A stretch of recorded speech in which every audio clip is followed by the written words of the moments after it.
Alrighty, tubers, let's get this cold start valve or cold start injector issue fixed here. So this was the old connector. This part slides out all the time. They're very, very loose, and it didn't have the clip anymore, so it wasn't staying on the injector. I looked it up on a couple different part stores websites near me, and they didn't really have anything. And if they said they had it in stock, I called them up and they couldn't even get it in at all. Called up Napa, or rather looked up on Napa to see if they had this van in their system, and they didn't. They didn't even have an option for the van, so I just went Corolla. If you know enough about Toyotas, they don't really have any parts that are there's a lot of interchange, and I went with a 1990 Toyota Corolla. I looked up a cold start valve. They are the same thing. They look just a smidge different, but the plugs are the same, the clips are the same. That should be my fix right here. Part number is on the top of the box. There's your part number.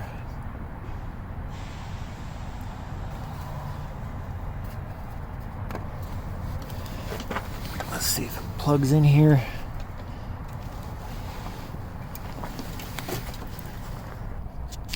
Hard to get up in here, but she clips in just fine. So that is a win on our side of things. The wiring right here is stretched. Somebody's been cutting it, splicing it. We're going to cut it back enough because this wire is bare. I don't know how far it goes. We're going to have to cut all that back. Yeah, it goes all the way back to there. So we're going to have to cut that back and splice into it back here. We'll probably end up using all of the wire for the injector. Alright, so we're working with very little room in here, so please do be patient. Hopefully you'll be able to see the entire time. But what we're going to do is we're going to cut these wires down. So originally this green wire was connected to this guy, and the black wire is connected to that guy. I'm not sure it matters, but that is the way I'm going to be hooking it back up. I'm going to cut both these guys off.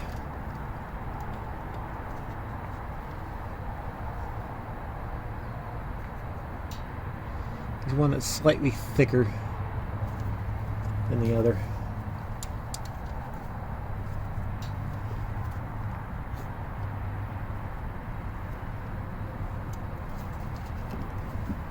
Alright, these guys are stripped back. So the green one went to the thicker side originally.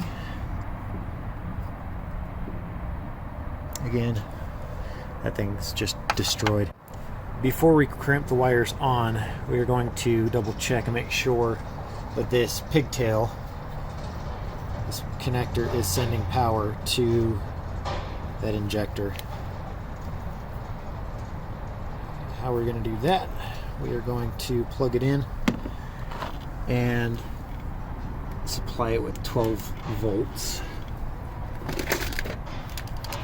while it's running, and it should bog down. You should hear it a little bit, change a little bit.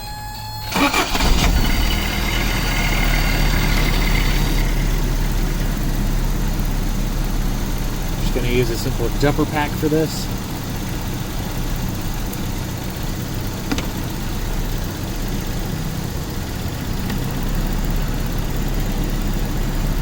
Then once you apply power,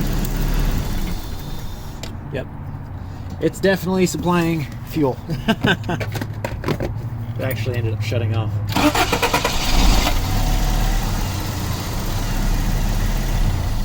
That, and you could actually hear it click. So definitely is working.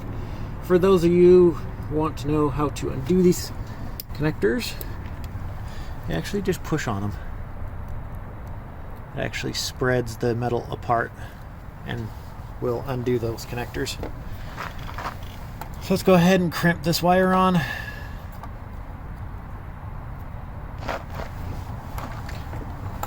We're using these pink connectors, which are a 22 to 18 gauge connector. I'm using a snap-on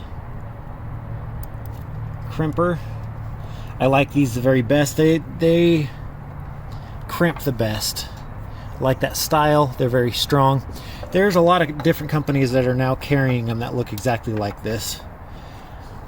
If you get cheap ones, they don't work that well. If you get the nicer ones, which ones are those? I don't know.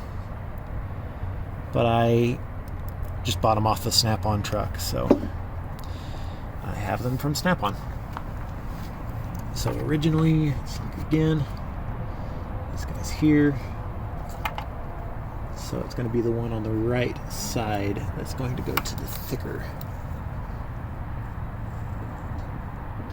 wire here.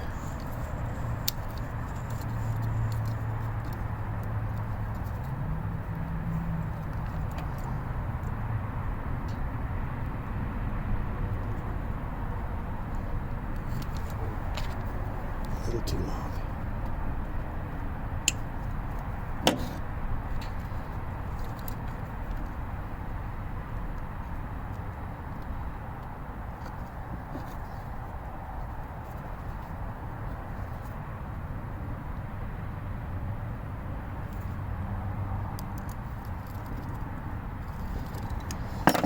It crimps the best, and the shape of the crimp is very, very strong. I by far prefer these wire strippers and crimpers. I've used many different ones over the years. And this is the style that works for me.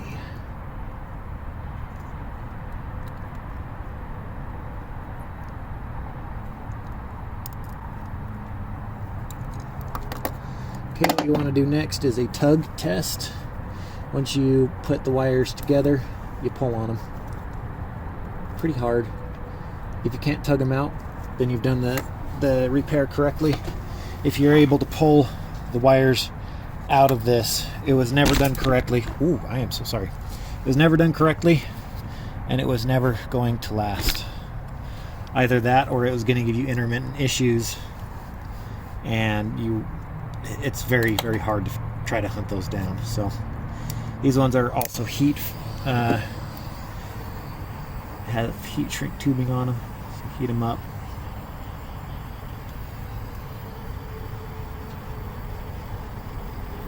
And they will seal up a little bit better.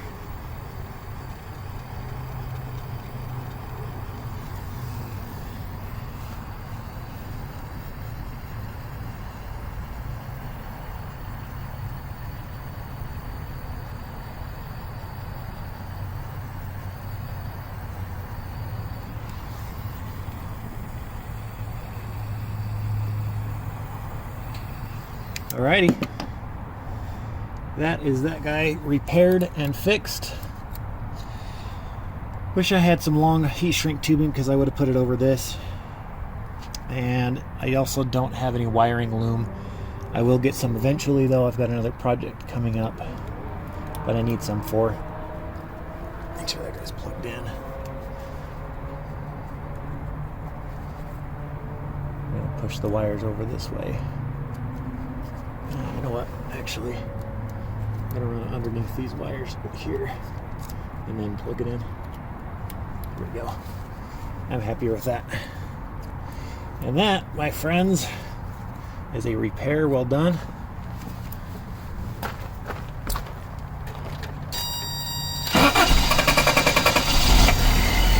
Still a little flooded from applying power to that earlier.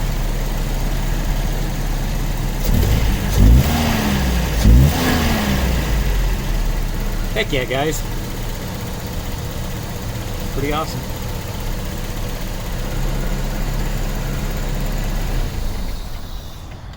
That Injector is really only for cold starts.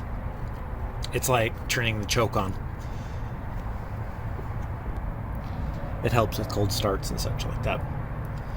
It may even pulse while it's still cold and just add extra fuel into the system while it's running. So hope you enjoyed this segment of the video. If you did, smash that like button. Consider subscribing. Alrighty, tubers, it is early. It's about it's like mid-30s. So let's try that cold start injector repair that we did. Oh yeah, it's working great now. Oh, just a little picky this morning. It's still waking up from sitting 12 years. But before, with that injector not working, it would sit here and crank and fire for just a split second and then not fire again. You'd have to turn the key over and over again. So yeah, that definitely works. You get that fuel gauge working now. I don't know why it's not working. Alrighty, we've definitely got a cold start here. See how she handles it.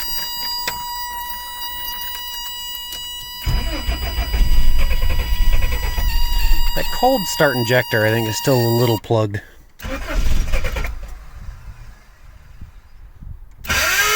Oh, come on. The starter does that occasionally. There she goes. It's definitely cold. Definitely cold.